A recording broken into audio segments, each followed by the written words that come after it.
Want to see how I decorated this trending two-sided heart cake? Stick around to the end of this video to see how I put it all together.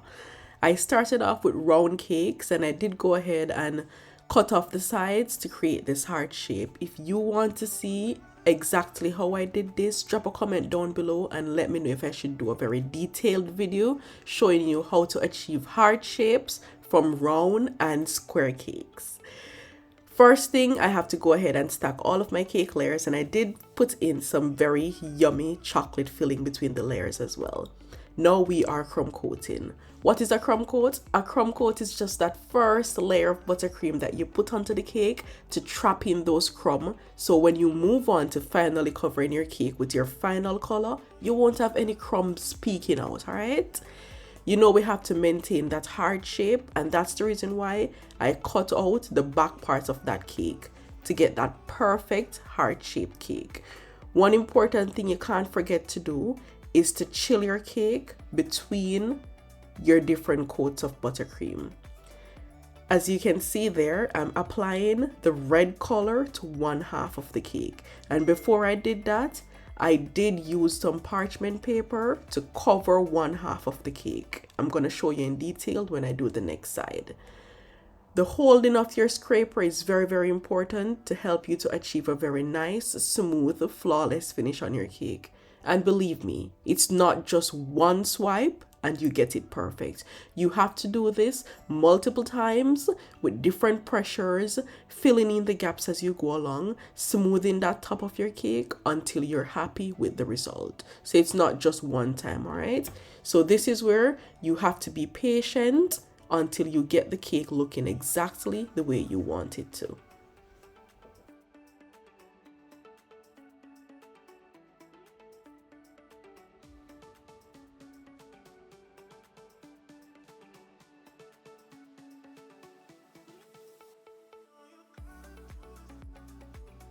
Now that I'm completely happy with the red side, I did put the cake in the fridge for a little while so that side can firm up, and this is me removing the parchment paper. I'm now covering the red side of the cake because I'm going to be applying some black buttercream and I don't want that black getting onto my red, so I have to protect that first bit of it before I start applying the black buttercream. So just take your time, line that parchment paper up very well. If needed, you can get a little bit of that fresh buttercream just to help the papers to stick on a bit more before you start applying your next color. Now that I've have it all covered, I'm going ahead now to apply this jet black buttercream to my cake. I know your next question is gonna be, how did you achieve that mighty black buttercream? Guys, all I did was use some Sugar Flare Extra Black and my handheld immersion blender, and that gave me black buttercream in minutes. If you want a detailed video on how to achieve black buttercream using several different techniques, again, drop a comment down below and your request I will grant, okay? Same thing, you have to be very patient. Use your scraper to go around the cake a few times until you achieve that nice, perfect finish. The pressure that you apply on your scraper will help to determine the level of finish that you get on your cake. The techniques of holding your scraper is very, very important. Once I'm happy, look at that. I peel away the parchment paper to reveal perfect halves. So one side red and one side black. And I'm super, super happy.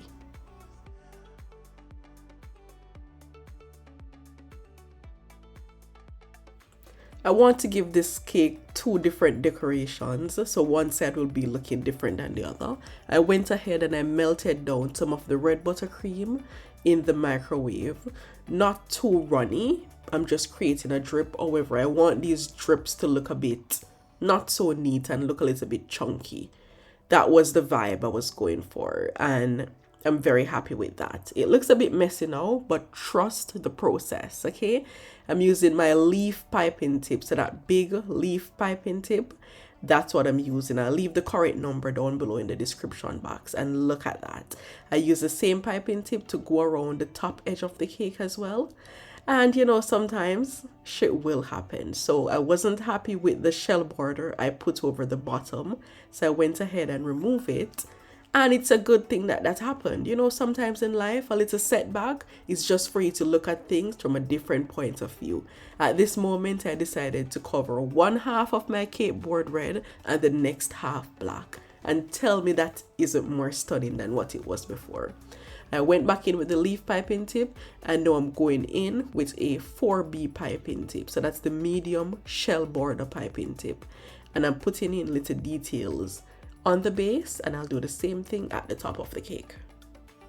If you're learning something, please don't forget to like this video and subscribe to my YouTube channel for more educational videos.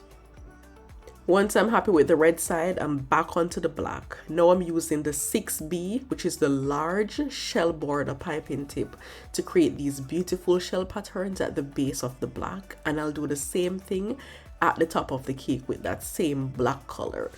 And I'm loving the vibe so far. Honestly, this cake design was just a freestyle. I was teaching a class on my TikTok live, and the whole idea of the class was just to teach my viewers how to achieve one color on one side and another color on the next. So I had no real idea as to what I was going to do with the cake after teaching them that. But this is what I did. I just knew I wanted one design on one side and another on the next. So I thought I'll go in with some floral on the red side, just to bring it to life a bit. And I'll leave the black side with the drips.